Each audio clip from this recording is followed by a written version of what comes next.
आजकल जताततै सुनिन्छ हैन? हाम्रा सरकारहरू डिजिटल हुँदैछन्, अनलाइन जाँदैछन्।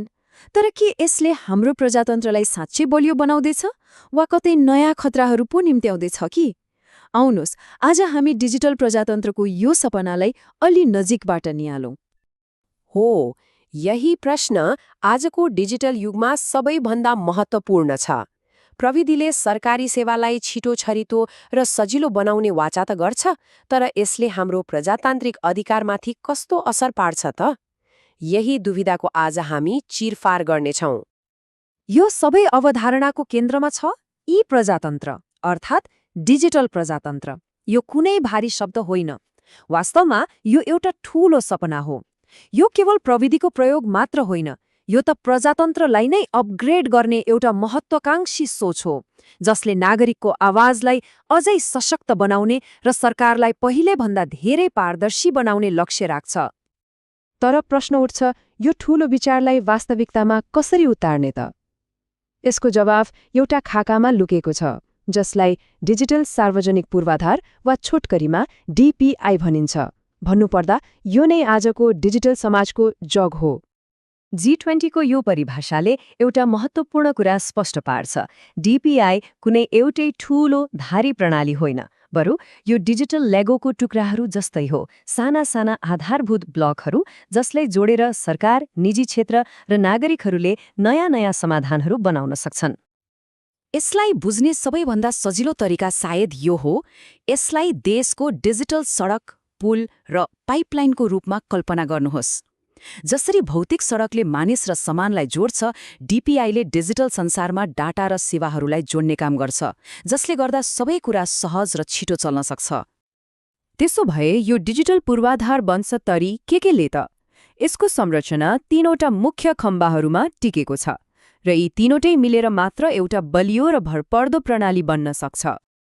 ती तीन खम्बाहरू हुन्: पहिलो, प्रविधि, जुन सफ्टवेयर र सिस्टम हो; दोस्रो, शासन, जसले नियमहरू बनाएर विश्वासको वातावरण सृजना गर्छ; र तेस्रो, समुदाय, अर्थात् हामी जस्ता प्रयोगकर्ताहरू र आविष्कारकहरू।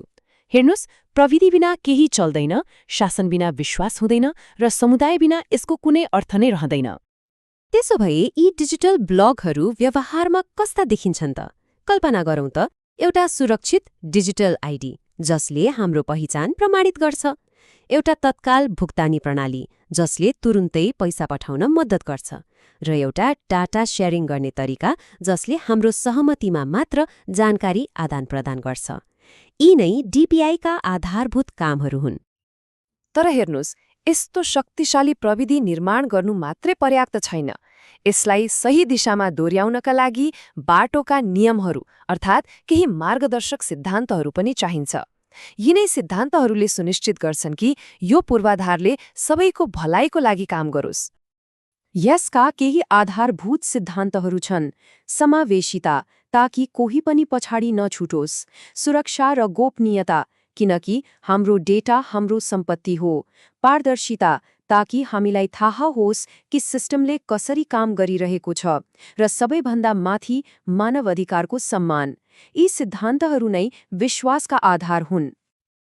ल, हामीले यसको संरचना र सिद्धान्त त बुझ्यौं, तर जब यो प्रविधि वास्तविक संसारमा प्रयोग हुन्छ, यसले कस्तो प्रभाव पार्छ त? यहाँ कथाको दुईवटा पाटा छन्। एकातिर ठूलो आशा र वाचा छ भने अर्कोतिर गम्भीर जोखिम पनि। यसको उज्यालो पक्षलाई हेरौँ। अरब स्प्रिङदेखि अकुपाई आन्दोलनसम्म हामीले देखेका छौं कि कसरी डिजिटल उपकरणहरूले ससाना असन्तुष्टिलाई विश्वव्यापी आन्दोलनमा परिणत गर्न सक्छन्। यसले नागरिकहरूलाई सङ्गठित हुन र आफ्नो आवाज उठाउन अभूतपूर्व शक्ति दिएको छ। र हो, यहीँनेर मुख्य द्वन्द्व सुरु हुन्छ। एकातिर प्रविधिले सहभागिता र पारदर्शिताको ढोका खोल्ने वाचा गर्छ, तर अर्कोतिर यसले डिजिटल खाडल पनि बनाउँछ, हाम्रो निजी जानकारीमाथि जोखिम बढाउँछ र गलत सूचनाको बाढी जस्ता खतराहरू पनि सँगै लिएर आउँछ। यो निकै नाजुक सन्तुलन हो। त्यसैले अन्त्यमा यो गहिरो प्रश्नमा आएर हामी रोकिन्छौं। हामीले यो जुन डिजिटल समाज बनाइरहेका छौं, के यसले हाम्रो प्रजातन्त्रलाई साँच्चै बलियो बनाउँदैछ वा केवल यसलाई पहिले भन्दा झन धेरै जटिल र जोखिमपूर्ण बनाइरहेको छ? भविष्य कस्तो हुनेछ भन्ने कुरा सायद हामीले आज गर्ने निर्णयहरूमा नै निर्भर गर्दछ।